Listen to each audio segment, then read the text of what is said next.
What is up, guys? It's Fresh, back with another video. I've gotten more requests for this story time than probably any other subreddit, so without further ado, I present a Choosing Beggars story time. Earns a $1,000 bonus and is unhappy? I worked for an extremely large international company right after college. After a few years, I was promoted to the manager of a small office.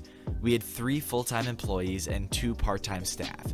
The customer service scores for our region were not very good, so the regional VP ran a contest for all 40 offices. For every branch that could average a certain high but realistic customer score over the next 3 months, each full-time employee would receive $1,000. Being a fan of extra money, and as I was already running a fairly tight ship, we ended up surpassing the mark and winning the extra money on our paychecks. As I knew our part-time staff were not going to get a bonus, I let the team know that if we won, I would take everyone and their significant other out for dinner and drinks at a local restaurant that Friday. I took Friday morning off as I knew I'd be out late with my staff, but when I came in, I was shocked that no one was in a good mood. I asked my assistant what was going on, and he informed me that the newest employee at my location, who had been there about 3 weeks, had been complaining to all of the staff that the company was cheap and not worth working for, the same people who were not even getting a bonus. I asked him how earning $1,000 on top of his paycheck made the company cheap. He tells me that the company took out taxes. I was like, obviously we have to pay taxes or it'd be illegal. He then says that he should have earned $1,000 plus the taxes. I explained that's not how the world worked and that none of the hardworking part-time staff got anything, even though they had arguably done more to earn the money than he had. He then asked if he could just get his portion of the money I planned to spend on the team, as he didn't believe there was anything to celebrate. I told him no and that it wasn't a mandatory celebration. Unsurprisingly, he got let go a few weeks later. How naive or conceited or any number of adjectives can you be to get frustrated that your bonus didn't come with an extra to cover taxes? Your salary certainly doesn't cover taxes. Taxes are taken out of your salary. That's how taxes work. What did this guy think was going on? Family wants to live in our house rent-free or God will judge us. Okay, so this happened maybe 8 or 9 years ago, so the details might be a bit fuzzy. We were moving to a different town and the property market was pretty dead, so after months of having the house up for sale and our moving date approaching, we realized we were going to have to move and try to sell the house later. We were also considering getting someone we trusted to live there for the interim to take care of the property. Enter the choosing beggar. So a little background. We had some contact with this guy, CB, and his family because I and one of their 4 daughters had a mutual friend. They were notorious around the small town for being the worst tenants. They had gotten kicked out of the houses they were renting several times, partly due to damaging the property, but mostly because CB had a gambling addiction. They would have 3 cars for a month, then he'd lose, the bank would reclaim them, they'd fall behind on rent, get evicted, etc., etc. And I assume they were getting evicted at the time. So, CB hears through the grapevine that we are moving and our house hasn't been sold yet. Him and his wife come to talk to my parents, like a formal sit-down kind of thing. They talk for over an hour, then leave. My parents tell us they asked if we would let them live in our house rent-free until it's sold. And my dad, who is always looking for ways to help people, didn't say no immediately. He told CB that we would think about it and let them know. My parents weren't overly enthused at the idea because of the property damage and because they were also notoriously difficult to evict. They would ignore eviction notices as long as they could, drag their feet, so when the house sold, it might be a pain to get them to move. Then, probably a couple weeks later, the house unexpectedly sold before my dad had given CB a definite answer. My parents were super relieved that they wouldn't have to have the awkward conversation of, "We don't want you to live in our house." I mean, no one could have a problem with it if the house had actually sold, right? Wrong. My dad goes to tell CB that the house had sold and would no longer be available, and CB blows up. He starts cussing my dad out, invoking heaven's wrath, literally, saying that God would punish my dad for not helping his neighbor in their time of need. My dad shouldn't have offered if he was just going to take it back. He hadn't offered. My dad was the worst person he had ever met, and God would judge him. A month or so later, my dad encounters CB again somewhere in town, and he gets the same spiel again, loudly, in public. This story certainly exemplifies one of the prime characteristics of a standard choosing beggar, which is an absolute lack of shame.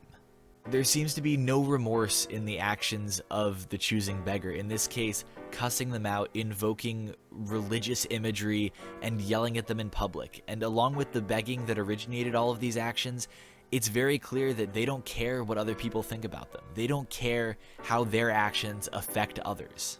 And while having thick skin may be a boon in certain circumstances, having no shame can be outright dangerous. But they're my photos.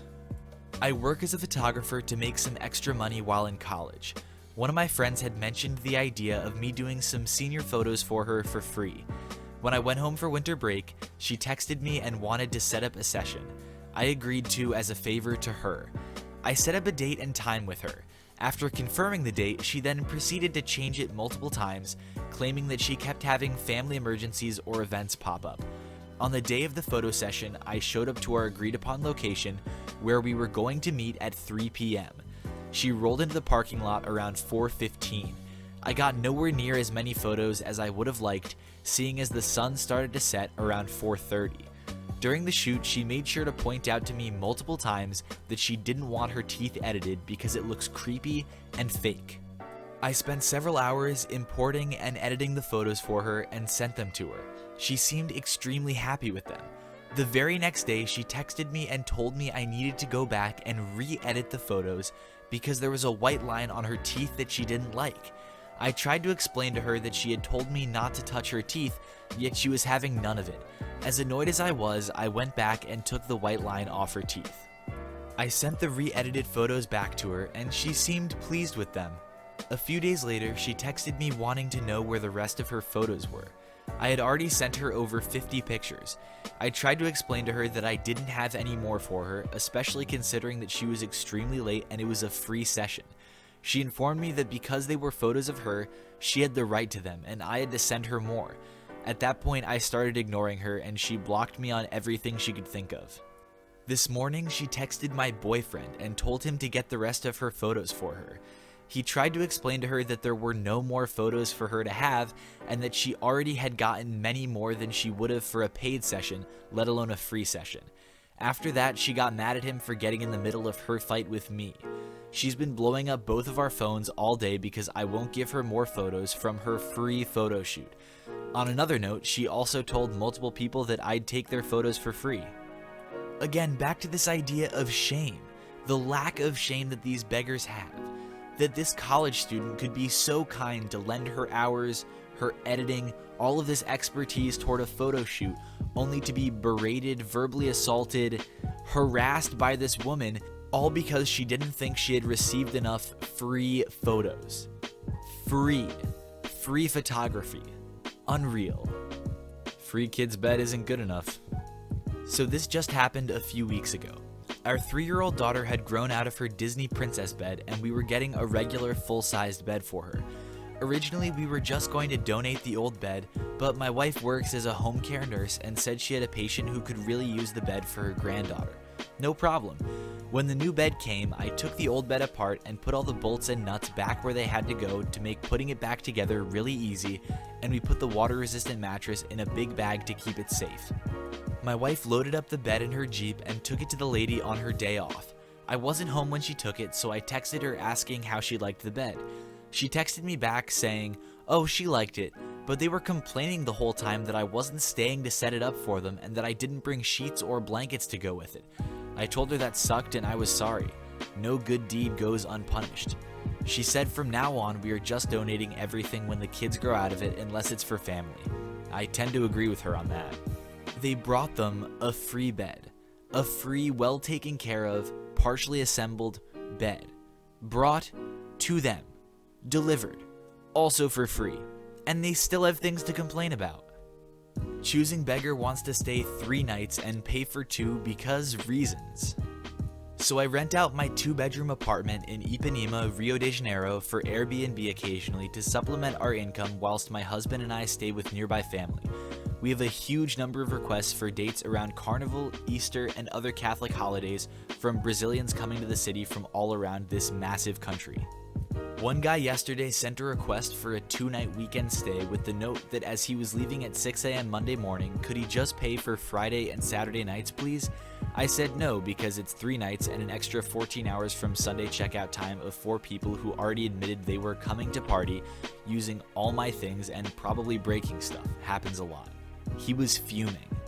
I'm apparently a dick who won't discount an overpriced apartment, cheapest by far in our surrounding streets, and he would await my apology and confirmation of his request. Joke's on that, cockwomble. Accepted a full price offer 2 hours later from someone who seems delightful. Cockwomble. What kind of a word is that? Let me look it up. Cockwomble. Cockwomble. Plural cockwombles. Ooh, there's a plural. Britain slang, derogatory, a foolish or obnoxious person. Okay, I guess that makes sense. Funny word, but it makes sense. Thank you to everyone who watched this video. Be sure to subscribe for more daily Reddit content. Drop a like if you liked the video, and I will see you all tomorrow.